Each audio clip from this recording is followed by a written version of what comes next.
አልሰማውም እንዳትሉ እንግዲህ ተናግረናል። በአዲስ አበባ ላይ የቡና ካፌ እየከፈትን ያለ ነው። ማክሲመም 5 ሚሊዮን ብር ነው የሚዋጣው። አሁን ምዝገባ ተጀምሯል። ሰዎች የቢዝነስ ፕሮፖዛሉን እያዩት ነው ያሉት። እኔን የምታውቁ ቡና የምትጠጡ ወይም የቡናን ትርፍ የቡናን ገበያ የኢትዮጵያን የቡና ገበሬዎች ማበረታታት የምትፈልጉ አሁን እንድትገቡ ተጋብዛቸዋል። ይሄው ተመዝገቡ፣ ግቡ፣ አብራችሁን ስሩ። ችግር የለውም። ምንም አንሆንም። እንሞክርና እንማርበታለን። ብዙ ነገር እየተማርን ያለ ነውና ተመዝገቡ። አልሰማውም እንዳትሉ።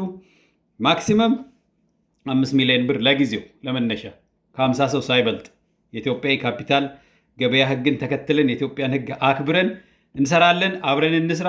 ኑ ተመዝገቡ። ሊንኩ ላይ ግቡ። ሊንኩን እስከሞላችሁ በኋላ ቴሌግራም ግሩፑ ላይ ወስዳችኋለሁ።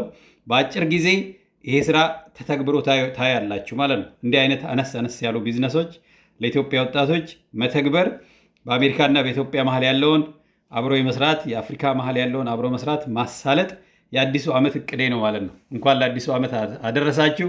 እንግዲህ ዶክተርን ብላችሁኝ የለ ይህን በክብር የተሰጠኝን ስም እኔ ደግሞ ለዓለማችን ለሀገራችን በሚጠቅም መልኩ ለመጠቀም እና ለራሴም ለሀገሬም ለልጆቼም ምሳሌ ለመሆን ለኢትዮጵያ ወጣቶች ምሳሌ ለመሆን ይኸው በኢትዮጵያ ወጣቶችና ትምህርት ድጋፍ አገልግሎት መለያ ለብሼ በክብር እየተናገርኩ ነው ያለሁት። ኑ አብራችሁን ስሩ፣ ተመዝገቡ።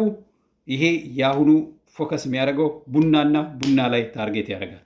መጀመሪያ አነስ ያለች ካፌ እንከፍታለን አዲስ አበባ። ቀስ ብለን ደቡብ ምዕራብ ኢትዮጵያ ላይ ቡና ፋርም ይኖረናል። ቀስ ብለን ቡና ፕሮሰሲንግ ሴንተር ይኖረናል። ከዛ ኢምፖርት ኤክስፖርት ላይ ገብተን ይህ በጣም ቢሊየንስ ኦፍ ዶላርስ አለበት የሚባለውን የቡና ገበያ ትንሽ ደግሞ እንማራለን ማለት ነው።